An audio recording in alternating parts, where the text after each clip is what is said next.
Imagine watching the Super Bowl and actually knowing why everyone is reacting.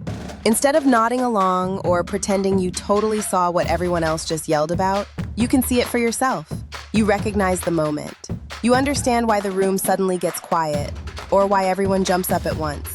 Today, we're breaking down the Seahawks versus Patriots matchup in a way that makes sense, so you can watch with confidence instead of confusion. I'm here to help you feel prepared for one of football's biggest stages. And no, you don't need to memorize a playbook or learn every rule to enjoy this game.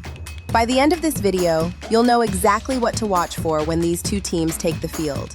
And more importantly, you'll trust what you're seeing. Here's something that surprises a lot of people.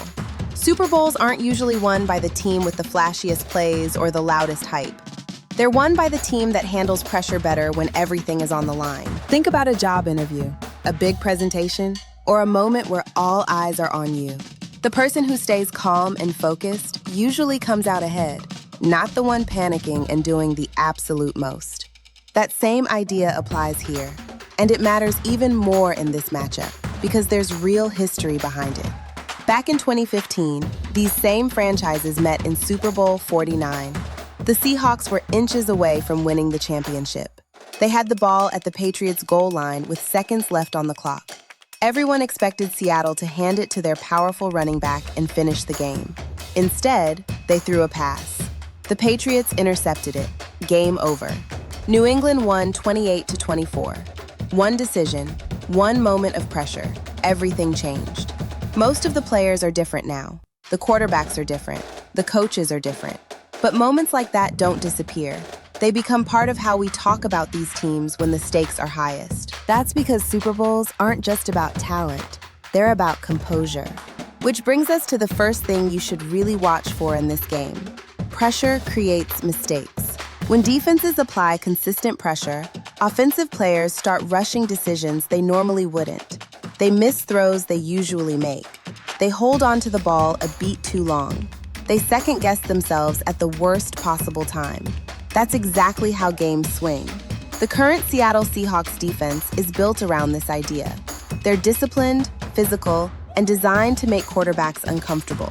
They don't rely on chaos or trickery. They rely on execution and timing. They wait. They apply pressure. They force decisions. And that matters when you're facing a young quarterback like Drake May in New England. May has shown real potential this season. He's talented, capable, and confident. But the Super Bowl is a different environment from anything else he's experienced so far. The lights are brighter, the crowd is louder, and every decision gets magnified. What you want to watch isn't just whether he completes passes. Watch how he responds when pressure shows up. Does he stay patient? Does he speed up? Does he trust what he sees, or does he start forcing throws? Those small reactions tell you a lot about how the game is unfolding. The next thing to pay close attention to is third down. You don't need to understand the technical details here. Just know this. When third down pops up on your screen, that's your cue to look up from the snacks. Third down is where drives continue or end. It's where defenses get aggressive and offenses have to be precise. Watch how both teams handle those moments. Do they look calm and organized, or rushed and tense? Are players communicating clearly, or scrambling at the last second? Does the quarterback look decisive, or hesitant? Those details often matter more than the play itself. And here's something that helps everything click into place. Super Bowls usually aren't decided by constant back-and-forth action. They're decided by one or two pivotal moments that change the entire game. A turnover when a team is driving, a defensive stop near the goal line, a mistake when pressure is highest. You'll know the moment when it happens. The energy shifts, the camera lingers, everything feels heavier. That's when discipline becomes more important than athletic ability. The team that sticks to its identity, executes cleanly, and doesn't panic usually finds a way to win. Seattle's identity is built on defensive pressure and physical play. They want to make the game uncomfortable and force mistakes.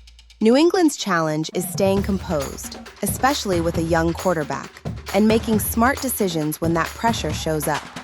This isn't about complicated schemes or advanced strategy. It's about human behavior under pressure. As you're watching, pay attention to body language. Watch how players respond after a bad play. Notice how coaches react when things don't go according to plan. Those cues tell you which team is winning the mental battle. And in the Super Bowl, that battle often decides everything. So when the game tightens, and it always does, remember what to watch.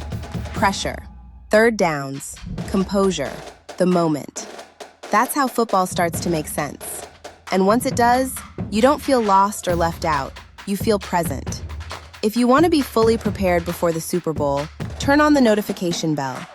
I'm dropping a Super Bowl cheat sheet that breaks the game down so clearly, you'll know exactly what's happening before it even starts.